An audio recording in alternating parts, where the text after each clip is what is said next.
madaxweynaha Jamhuuriyadda Federaalka Soomaaliya Xasan Sheekh Maxamuud oo madaxda dowladda kala qayb qaatay munaasabadii bilowga toddobaadka xorriyadda shacabka Soomaaliyeed ugu hambalyeeyay xuskii 65aad ee miradhalka halgankii gobonimo-doonka Soomaaliyeed.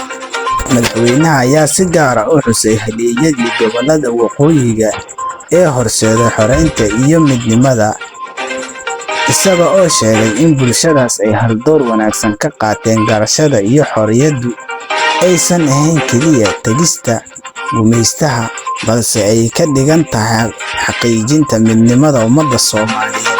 Halyeeyadaas waxay ka dhaxal siiyeen xorriyadda iyo midnimada isku sidkan ah, wax badan ugu horeen si loo helo dowladnimada Soomaaliyeed oo tallaabo gal ah. Taariikhda mar waliba waxay xusi doontaa doorkooda.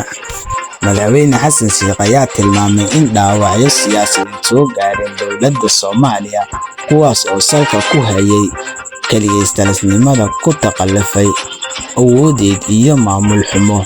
Waxa uuna u muujiyay garasho la xiriirta wixii dhacay taariikh ahaan, isagoo u adkeeyay sida lagama maarmaan u tahay marka kale la helo in midnimo dhab ah. Waan aaminsanahay xorriyaddeena aysan kaamil noqon doonin ilaa aan mar kale mideyno qalbiyadeena iyo qadiyadeena. Jidka keliya ee aan marnayno waa wadahadal iyo midnimo.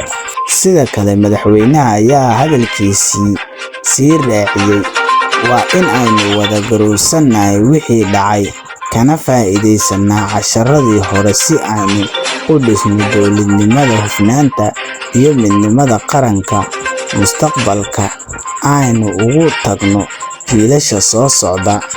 Ugu dambeyntii, madaxweynaha ayaa bogaadiyay taageerada caalamiga ah ee ku aadan ilaalinta madax-bannaanida, midnimada dhuleed iyo wadajirka shacabka Soomaaliyeed. Waxaan ku baaqayaa si loo xoojiyo dadaalka ugu gaari karo nabad iyo barwaaqo.